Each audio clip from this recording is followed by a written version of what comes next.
নমস্কার। আজকের যে ঠাকুরের প্রসঙ্গটা বলার চেষ্টা করছি, এটা জীবন্ত সত্য, এবং এটা বোধহয় শ্রীরাম নিবাসে যারা যায় রামলালাকে তারা কিন্তু সবাই দেখে, এবং এই রামলালাকে তো আমরাও দেখেছি। আর আজকের এই প্রসঙ্গটা বলতে গিয়েও কিন্তু গায়ে কাঁটা দেয়। হাজারিবাগে ডক্টর জে.এম. দাশগুপ্ত তিনি কাজে গেছেন। এবার কাজ থেকে তিনি যখন ফিরছেন তখন অনেকটা রাত হয়ে গেছে। জঙ্গলের মধ্য দিয়ে সে তখন অনেকটা রাত হয়ে যাওয়াতে সে একটা মন্দিরে, সে কুটির টাইপের মন্দির, সেখানে গিয়ে সে আশ্রয় চাইল। সেখানে সে খাওয়া দাওয়া করলো, করে রাত্রিবেলায় ওই খড় বিছানো ইসেতে তাকে শুতে দেওয়া হলো। খড় বিছানো বিছানায় সে শুলো, কিন্তু তার ঘুম আসলো না।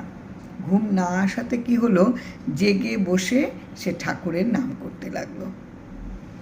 কি ঠাকুরের কৃপা এই সেই সময়ের পার্ষদরা পেয়েছেন, এবং এখনও যদি এই ধরনের মন যাদের আছে, ঠাকুর তাদের কিন্তু সবসময় কৃপা করেন।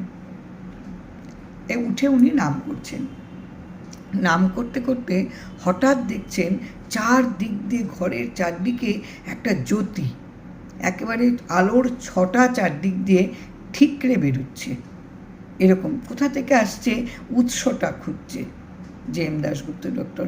তিনি ভাবছেন এরকম একটা সবুজ হলুদ, এরকম একটা নানান রঙের ছটা। তারপরে তিনি তাকিয়ে দেখলেন যে গোপাল যে ওখানে সিংহাসনে, সেখান থেকে বেরোচ্ছে, গোপালের গা থেকে। লোভ সংবরণ করতে পারলেন না, এত অপূর্ব রূপ গোপালের সম্বরণ করতে পারলেন না। যে ডাক্তারবাবু কি করলেন, ভোর আলো ফোটার আগেই গোপালটা কোনো মতে সে নিজের জামার ভেতরে গুটিয়ে নিয়ে সে রওনা দিলেন বাড়ির পথে। বাড়ি পৌঁছলেন।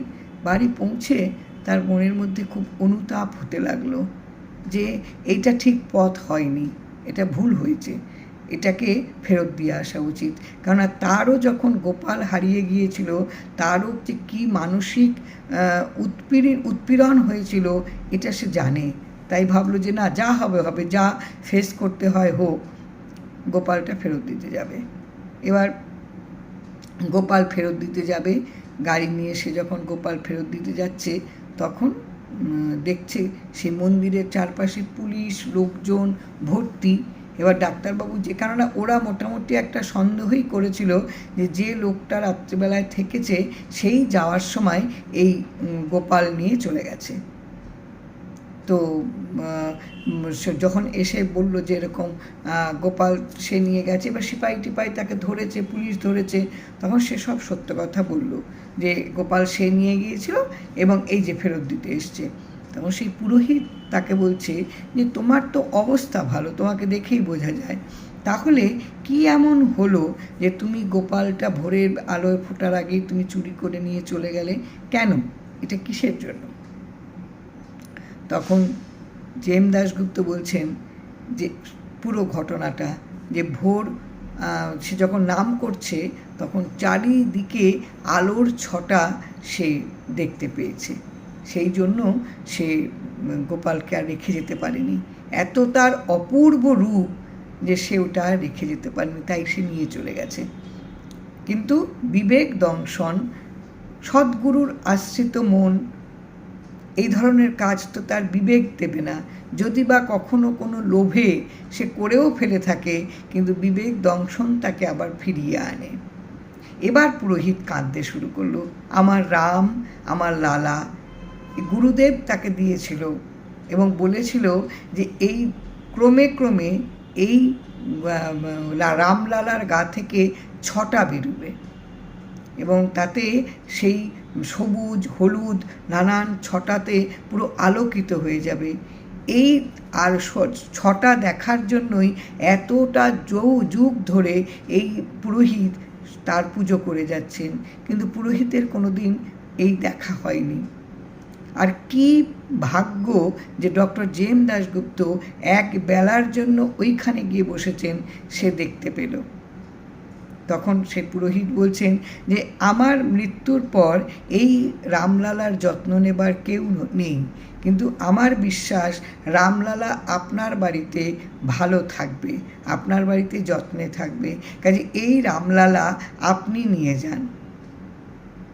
রামলালাকে বুকে করে ডক্টর জে.এম. দাশগুপ্ত ফিরে এলেন শ্রীরাম নিবাসে, এবং তার যে সিংহাসন, যেখানে সমস্ত দেবদেবীরা রয়েছেন, তাদের মাঝখানে আজও রামলালা একেবারে জ্বলজ্বল করছে। সেই ছটা কিন্তু আর দেখা যায়নি, কিন্তু তার যে জীবন্ত রূপ, তার জীবন্ত প্রতিমূর্তি, ওটা কিন্তু দেখা যায় ওই আসনে রামলালা যেখানে অধিষ্ঠিত, যেখানে অধিষ্ঠান করে রয়েছেন। পুরো জায়গাটা জুড়ে যেন তার অস্তিত্ব তিনি জানিয়ে দেন।